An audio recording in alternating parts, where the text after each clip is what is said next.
the matter of faith. There have been men, many of them, who claim to be a new Messiah. And tonight we're going to meet three of them, including one in the faraway Philippines who has amassed a flock, he says, numbers in the millions. Poor people who give what little they have to the man they believe is the second coming of Jesus. Bill Weir journeyed there to meet him.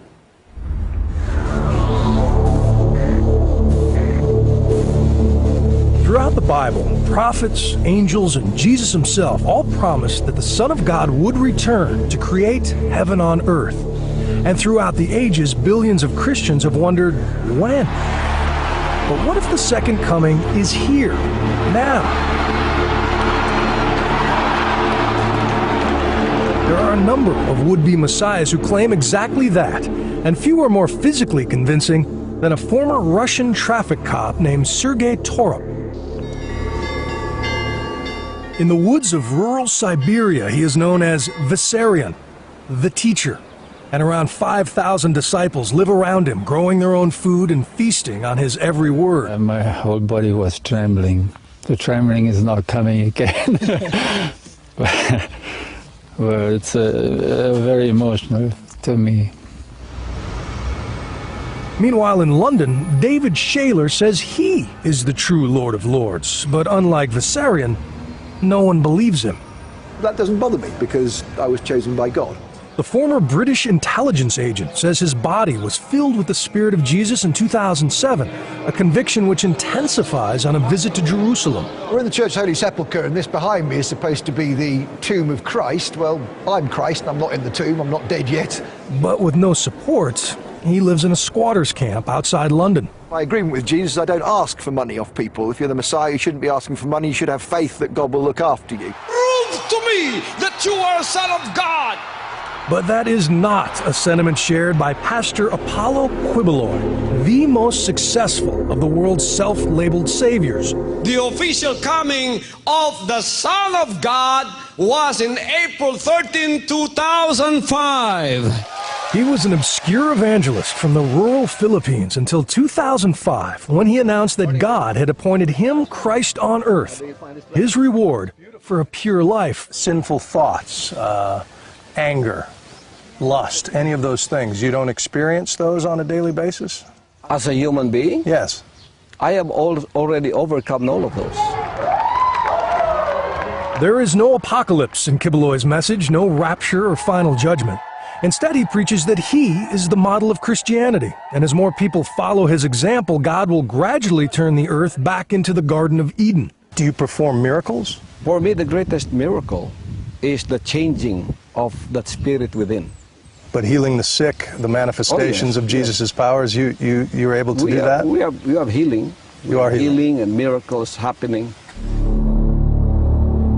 After taking his place as the appointed son, Quiboloy's ministry has exploded. He claims to reach 6 million followers with his satellite TV network, numerous publications, private jet, and personal helicopter. All the better to avoid the bumpy road and impoverished villages that lead to the walled compound he calls the Kingdom of Jesus Christ.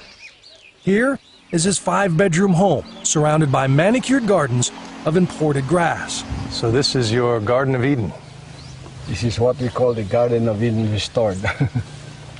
It's easy to see why this claim resonates in a country where 30 million endure crushing poverty with open hearts. This family lives just down the hill, next to the dump where Pastor Quiboloy's garbage is burned. If you could be anything in the world, what would you want to be? Go to heaven. To them, heaven really could exist inside Quiboloy's gates, and it's why hundreds line up to carry his parasol. All the workers who toil in the grinding heat of the kingdom are volunteers, here to glorify the Father. Do you get paid for this? Juju tells me he gets $40 a week to feed his family. Minimum wage. And like the rest of the kingdom, he's expected to give 10% back to Quiboloy. This may be the most beautiful spot in the Philippines, and it's paid for by people who live on $2 a day. So how do you justify your lifestyle I mean, your watch could probably feed 100 families for a month. If it's not God's will for me to have these things I have, Yeah. you can take it away. It is God's will that we follow. If it is God's will for us to live like this, you know, you can have a broken heart looking at me, but what can you do? But they get their understanding of the will of God from you. Yeah. And this nice young man wouldn't be holding this umbrella if he didn't believe the things you say. For us here, we see everything as a ministry. My talent is to preach. My talent is to be a leader. Not everyone can become a preacher or have been given a talent like me to go and lead the 6 million people. Right. But Jesus, when he walked the earth, according to the Bible, lived among lepers and prostitutes. I live among them. You have a private jet. I live among them. Before I had the private jet, You're in a walled compound with mansions. before this, I lived among these people. Like, for example, that jet that you're talking about. Do you know that in 1983, I had a revelation of that jet? That the Lord is going to give me that. Yeah? It is Him who gave me that. If it is not His will, how can I afford that? Well, Kibeloy has been accused of kidnapping and brainwashing by the parents of at least one of his followers, but he was never charged. He insists that anyone is free to leave his flock and seal their fate for eternity. Will they go to hell? It's up to them. They know that. So that's your will, you know. If you want to go to hell, no one will stop you. If you want to go to heaven and follow this way, no one will stop you too. Come work with you. Yeah. There are three possibilities here. You are either the Son of God, or you're delusional, or you're a very successful con man. I respect your point of view. But I resent what you said that your followers will say, I'm a con man with a speaking ability that I've tried to con people. That is not who I am. I'm not trying to con people. I am speaking the truth. Skepticism is a cross all modern messiahs must bear. In Siberia, Vissarion has also been accused of mind control, but there's not enough evidence to try him. And David Shaler?